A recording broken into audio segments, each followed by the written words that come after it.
Hi, I'm Megan. Welcome to today's live reading of Irresistible Bond by Victoria Saccenti, presented by Itsy Bitsy Book Bits. Join me. Prologue. Culbreth Isles, South Tampa, Florida. Marcus made his way through the crowded second-story salon of the Laurel's mansion. He pushed through the beautiful people and those desperate to climb the social ladder. The air redolent of intoxicating designer perfumes followed him on his way to the terrace, the best place to watch the fireworks display, set to begin in about 10 minutes. The salon's French doors, usually closed to keep out the Florida heat, opened to the cool December night. As he stood by the doorway, glancing out to the barge anchored near the shoreline, a solicitous attendant appeared at his side, offering a tray full of champagne glasses. Once again, good old dad has outdone himself, Marcus grumbled at the attendant. Breaking his no alcohol during family gatherings rule, he snatched a flute. I suppose the chances of getting a club soda around here are pretty remote. Sir, I could try, the attendant stumbled over his words. Nah, Marcus waved him off. That was a rhetorical question. I don't expect you'll find any. Why are you torturing the poor man? Holding the flute to his lips, Marcus closed his eyes and breathed in, instantly fighting for control. Storm. The smoky voice and light jasmine fragrance, so uniquely hers, swept around him like a seductive caress. I'm so fucked. When would he ever learn? According to her latest text, she'd been running behind and wouldn't arrive at the party for another hour. Now she'd caught him with his defenses not only lowered, but non-existent. That was Storm's thing. She'd love to startle and surprise everyone. When they were growing up together, that prank was her trademark, and he, of all people, should have been better prepared for her mischief. Marcus steeled himself as he turned to face the object of his every wish and fantasy, Storm Canales, the woman who owned his heart. All his effort to control his reaction to her didn't work. The beauty smiling at him elicited an immediate and deep-seated ache in his chest. Hooking his left thumb into the pocket of his dress slacks allowed him to lower his right arm. The move kept his traitor's fingers out of her direct view. Storm noticed details. Her keen eye would catch right away the quiver in his hand. Marcus knew little about women's fashions, but her all-lace burgundy gown with off-the-shoulder sleeves and a low neckline which barely covered the swell of her breasts accentuated her curves and enticed him into touch. The color enhanced her golden skin, a natural tone many women would kill for and spend hours in tanning salons to get, as he overheard his mother's friends whisper and bitch about. Her elegant style showed up all the others in the room, with their trendiest gowns, boasting the gaudiest and most expensive jewelry money could buy. Storm's dark eyes flashed with an amused delight. Casually, she tossed her lustrous brown with reddish highlights hair over her shoulder, and her lips tingled with an unfulfilled desire to kiss and taste her flawless skin. Despite the urge to bring her close, crush her lips with his, and savor every bit of her mouth until she swooned in his arms, Marcus kept his distance. He always had. In the old days, he'd never laid a finger on her, even before he understood the odd impulse to hang out with his competitive and mischievous feminine sidekick. To be close to her and listen to her speak, touching her confused and fascinated him. On the rare occasion when he grazed her arm or wrist by accident, the contact burned him on the spot. Later, as a sophisticated teenage beauty replaced his old hellion of a friend, the woman in the making inspired all his adolescent erotic fantasies. He'd lost count of the nights when Storm's name on his lips brought him to climax. What happened to the hour delay? He took a quick sip of his champagne and dropped the arm out of view. Gosh, you look so handsome, she exclaimed, eyes glinting with their usual mischief. Clearly unaffected by his fake detachment, she pressed her palms on his chest and kissed both his cheeks. Her bold movement demolished his senses as a fresh wave of her personal scent assaulted him. I'm terrible with time. You know how I am, Marky. With a shrug, she wiped his cheeks clean of her lipstick and looked around the room. By the way, I'd love one of those. She pointed at his glass of champagne. What does a girl have to do? First of all, I told you to stop calling me Marky. Why do you insist? He growled. We're not 10 anymore. He waved at a server. The man nodded in response and rushed over. Secondly, you need to work on your punctuality. Keep up your tardiness and the FBI will send you home before you start training. It's the DEA, not the FBI, she corrected. Same difference. Can't believe you signed up behind my back. I'm wounded. The attendant presented his tray. Marcus took one flute, passed it to her. But I love calling you Marky.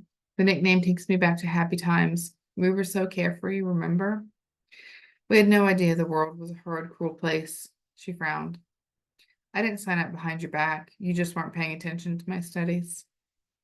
Yeah, right. The ROTC pushed you. No, you're wrong. Drugs are destroying so many of us, young and old. I couldn't continue to watch that disaster from the sidelines and do nothing but bitch about it. That's why I applied to the DEA. Marcus wanted to argue with her, as they often did way back then. He struggled to resist popping her balloon with his skepticism. He wanted to tell her that the DEA was a drop in the ocean, or the drop in an ocean of illegal and dangerous drug traffic, but stopped short when his older cousin Barrington stepped out of the crowd. Several women watched him walk through the packed guests, appreciation of his sharp features, black hair, and athletic build evident in their gaze. Marcus didn't have a vein bone in his body, but he had to admit his cousin was a handsome guy, and when people thought they were brothers, the comparison gave his ego quite a boost. I knew I'd find you two here, Barrington said. It's like the good old days. Our mental connection still works, guys. Ha, Storm exclaimed, and then moving to Barrington, she kissed him in the same effusive manner she'd kissed Marcus. Very high. Laughing, she wiped the crimson lipstick marks she'd left on his cheeks. This color doesn't suit you. Hello, princess. Clasping her waist, Barrington pulled Storm against him. Erotic images from fantasies never explored surged in Marcus's brain as Storm's curvy form yielded under the tall, muscular Barrington. The contrast of Storm, delicate and beautiful in her sexy burgundy dress against Barrington's black tie held Marcus spellbound. Nevertheless, the abrupt, brash move with its blatant intimacy surprised Marcus. What the hell had gotten into Barrington? Like him, his cousin never took liberties with Storm. Barrington seemed to have no intention of releasing her, his arm tight around her waist. He continued, call me Barry again, and I'll put you over my knee and give you the spanking of your life. Promises, promises.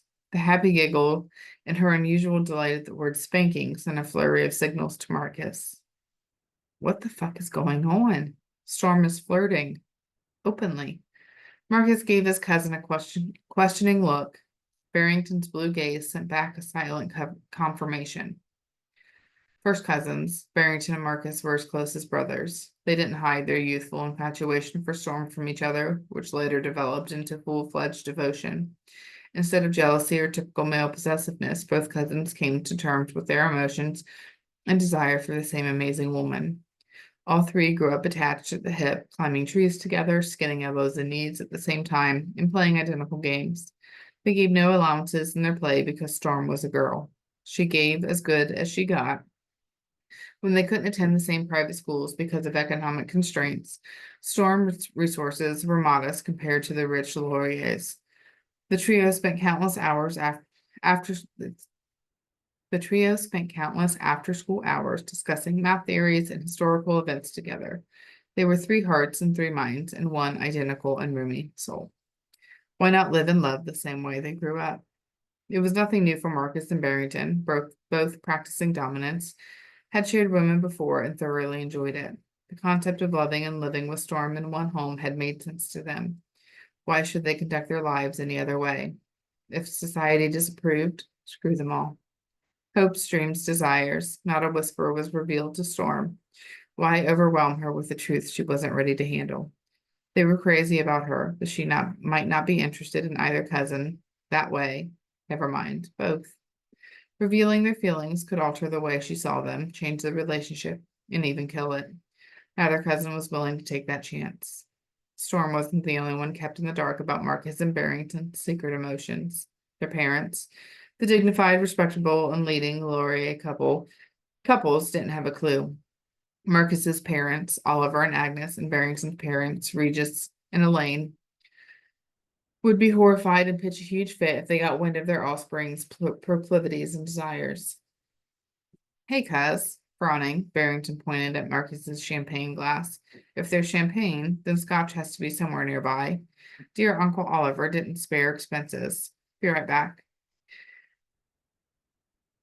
Releasing Storm's waist, he strode over to one of the servers, spoke a few words, and came back. Done, Barrington grinned. With the matter of Scotch whiskey resolved, he focused his attention on Storm again. Tell me, Princess, is this also a farewell party for the three of us? Are you still going through with this wild DEA idea? When is your ETD? You do realize you're leaving our little trio one person short. Don't tease me, Barrington. I'm still going. My flight's on Wednesday. Can't back down now. You know how I feel about this. This is important. It's been my dream. How can any of us forget? Your obsession with police shows and law enforcement drove everyone nuts, including all our parents. Right, Marcus? Absolutely, Marcus replied. Storm has a good heart. She feels compelled to give back to society and the country. Kinda idealistic, but it's her thing. Not to mention her love for excitement. Our feisty, brave Storm, Barrington murmured, running his knuckle along her silky cheek. Damn, his cousin was going out on a limb here. Storm's full, sensuous lips formed a tiny circle. Marcus flinched, thinking she might pull away or reject his cousin's caress, but she didn't move 1 inch. What Marcus had never expected to see happen, Storm's cheeks tinged with a soft blush, and she lowered her eyelashes. The submissive gesture was an irresistible siren call. His lifelong friend and secret crush wasn't opposed to Barrington's advances. Why hadn't Marcus noticed this before? Did she have room for him in her heart? His dominant needed to know right now. Otherwise, he'd have to make his excuses and leave them alone. Marcus had no choice. If he wanted to confirm there was an open spot for him, he had to act now. However, any polite etiquette had gone up in flames. Barrington's overt behavior and her open response heated the space between them and opened the way for Marcus. Taking his chance, he moved closer to her. Gently, he rubbed the pad of his thumb back and forth against her lower lip, encouraging her to open her mouth. The touch was erotic and intimate. Storm linked her dark eyes full of longing with his. Her delicate nostrils flared as her breath rushed through the luscious parted lips. He dreamed of kissing night and day and warmed the skin of his hand. The most obvious sign of pleasure and attraction, her enlarged pupils sparked a fiery wave in Marcus. He wanted to laugh with excitement and happiness. She wanted him as well.